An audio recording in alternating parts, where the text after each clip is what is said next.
নমস্কাৰ আজি হৈছে 12 জুলাই অসমৰ লগতে ভাৰতবৰ্ষৰ বিভিন্ন প্ৰান্তৰ পৰা ইতিমধ্যে যুগুত কৰোৱা হৈছে ৰাজ্যবাসীৰ বাবে কেইবাটাও বিশেষ ডাঙৰ খবৰ আৰু জৰুৰী খবৰ হাইমিকল আজিৰ আমাৰ প্ৰথমটো খবৰ হৈছে ৰাজ্যৰ লাখ লাখ ৰেচন হিতাধিকাৰীসকলৰ বাবে এক বিশেষ জৰুৰী খবৰ আৰু এটা গুৰুত্বপূৰ্ণ খবৰ হাইমিকল বিনামূলীয়া চাউল পোৱা নাই নেকি আপোনালৈ সুখবৰ আহিছে লাখ লাখ ৰেচন কাৰ্ডৰ গৰাকীলৈ আহিছে সুখবৰ 15 জুলাই পৰ্যন্ত বৃদ্ধি কৰা হৈছে ৰেচন সংগ্ৰহৰ সময়সীমা বানৰ বাবে ৰেচন সংগ্ৰহৰ সময়সীমা বৃদ্ধি কৰা হৈছে প্ৰতি মাহৰ 1 পৰা 10 তাৰিখলৈ অন্ন সেৱা দিন ঘোষণা কৰিছিল চৰকাৰে বানৰ বাবে 15 জুলাইলৈ হিতাধিকাৰীয়ে অন্ন সেৱা দিনৰ সুবিধা লাভ কৰিব পাৰিব অন্তোদয় আঁচনিৰ অধীনত বিনামূলীয়াকৈ লাভ কৰিব 35 কেজি চাউল হিতাধিকাৰীয়ে কমকৈ চাউল লাভ কৰিলে লগে লগে দিব পাৰিব এতিয়াৰ পৰা অভিযোগ আপোনালোকৰ কাৰণে ইতিমধ্যে হেল্পলাইন নম্বৰ মুকলি কৰা হৈছে হেল্পলাইন নম্বৰ কেইটা হৈছে 1967 অথবা 180034536611 নম্বৰ যোগে সুলভ মূল্যৰ দোকানীৰ বিৰুদ্ধে অভিযোগ দিব পাৰিব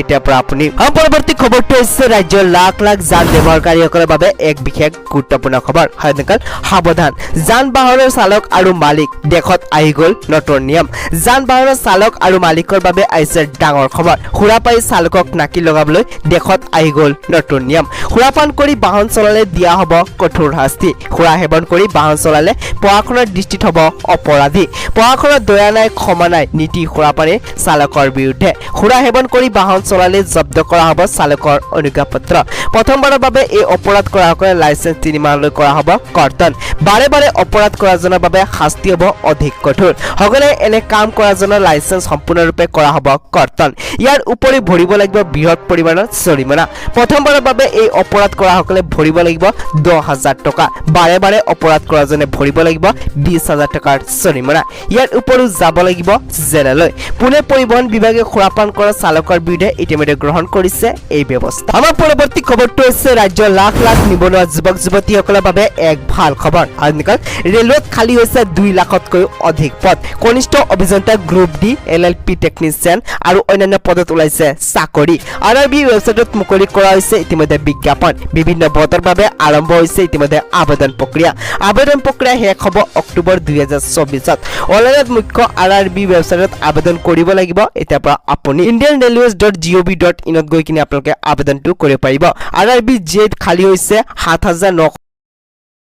আৰআৰবি এলএলপি খালী পদৰ সংখ্যা হৈছে 18799 টা আৰআৰবি টেকনিচিয়ানত খালী পদৰ সংখ্যা হৈছে 9000 টা আইআইটিৰ হৈতে দশম উত্তীৰ্ণ কৰিব পাৰিব এই পদৰ বাবে আবেদন বয়সৰ সীমা 18 বছৰৰ পৰা 33 বছৰ আৰআৰবি এনটিচিপি পদৰ সংখ্যা 20000 ৰো অধিক প্ৰয়োজনীয় অৰ্হতা স্নাতক ডিগ্ৰী বা স্নাতকোত্তৰ ডিগ্ৰী বয়সৰ সীমা 18 বছৰৰ পৰা 33 বছৰ পঞ্জীয়ন আৰম্ভ হৈছে জুলাই 2024ৰ পৰা পঞ্জীয়নৰ শেষ হ'ব আগষ্ট 2024ত আৰআৰবি জে খালী পদৰ সংখ্যা 10000 ৰো অধিক প্ৰয়োজনীয় অৰ্হতা বিটেক ডিপ্লোমা বয়সৰ সীমা 18 বছৰৰ পৰা 33 বছৰ পৰৱৰ্তী খবৰটো হৈছে ৰাজ্যবাসীৰ বাবে আন এক বিশেষ গুৰুত্বপূৰ্ণ খবৰ আৰু এটা ভয়ংকৰ খবৰ হাইনেকাল বিমানত অগ্নিকাণ্ড যাত্ৰীৰ মাজত হাহাকাৰৰ পৰিস্থিতি অৱতৰণৰ সময়তে বিমানত ভয়ংকৰ